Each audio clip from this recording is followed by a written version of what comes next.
Greetings, family, friends, and survivors. Yesterday afternoon, the wind picked up, which was bad on the fire, but it blew the smoke out as it was making some significant runs. At any rate, that blew the smoke out enough that it wasn't too bad being outside. So I went up to the sawmill and grabbed a pine board. And I thought I'd tell you what my plans are. I put this protective box around the water heater. So I'd only had 2 hinges, so I just screwed this side down hard and fast. If I ever needed to, I suppose I could just unscrew it. But what we have here is this Rheem on-demand water heater is controlled electronically, and it has the digital controller in the pantry, and you just set it for the water temperature that you want. And it has a thermistor, that 2 of them, one that measures the incoming water going to the unit and outcoming water out of the unit. So I just set it for 116 degrees, and that's what it does. 116 degrees water comes out of it, and it'll run 2 bathrooms running wide open, the bathtub filling in one and the shower going on the other one, and there's certainly no lack of hot water at all. And the nice thing about these is you're not fiddling with valves all the time trying to get the temperature right. It just handles it by restricting the water flow to ensure that the temperature is exactly spot on. And so far, it's never restricted enough flow that I could even tell. Now this unit has to have power. It doesn't take only just 6 watts or so for the ignition and its control system to work. That's nothing. But when the temperature drop, it does have a heating coil in it that keeps the heat exchanger from freezing. And it's done electronically. It senses it and uses just enough power to keep it above freezing. And even at that, it's not very many watts. It's like 35 watts to do that. And my here just started. So this thing is so incredibly efficient compared to our regular water heater that we've been using. And we did some things to it that will aid in us being able to maintenance it. We put in the back flushing valves so that we can run a solution through the heat exchanger to make sure that there's no mineral buildup and that sort of thing. But the unit itself is protected from freezing. And in our area, the coldest I've seen it right here, I think was 4 degrees. Just up the mountain, it's -6. But usually it doesn't even get into the teens. I mean, if it does, it'll do it a couple of times a year. It gets into the teens at night.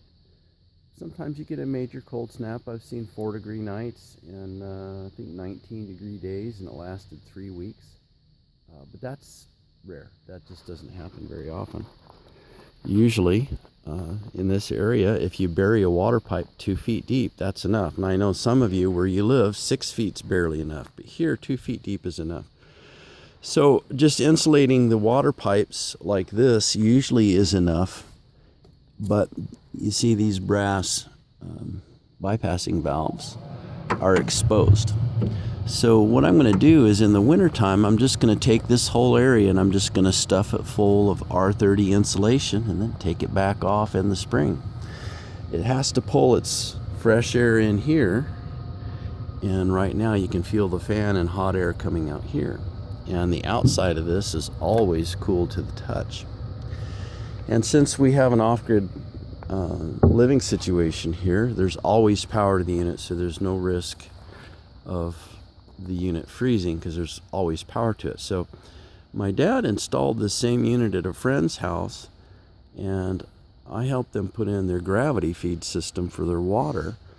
But what would happen if the power goes out in a cold snap? He'll end up destroying the heat exchanger on his water heater. So he said, what can I do to make sure that I never destroy it with freezing. And I said, well, put a small off-grid system and a couple solar panels up. Well, one thing led to another, and now he's got a 1,000-watt backup system.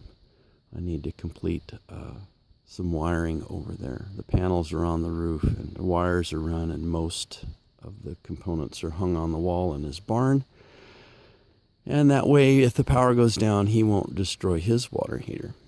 So the reason why I got one is because he ran his for 9 months. Just 2 people in the home. Actually, in the summertime, there's about 4 firefighters that live there too, but they're in and out on fires. And his tank's about this size. And in 9 months, he only used 20% of the tank.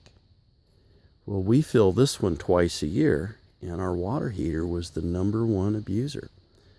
And he only used 20% in 9 months. I'm thinking, those things must be a whole lot more efficient than the tank type. So we went ahead and spent the money and did it. So I need to finish the bats on the side of the house and the corner trim, and then we're going to put our own stain solution that we made out of apple cider vinegar and steel wool and Lipton tea bags. And then I'm going to shoot it with mineral oil. And we're going to try to carry that theme all the way around the house. If I live long enough, we'll see. Oh, by the way, the top of that, I'm going to put sheet metal roofing, and just so that the water that hits the top of the wood box drains off the front.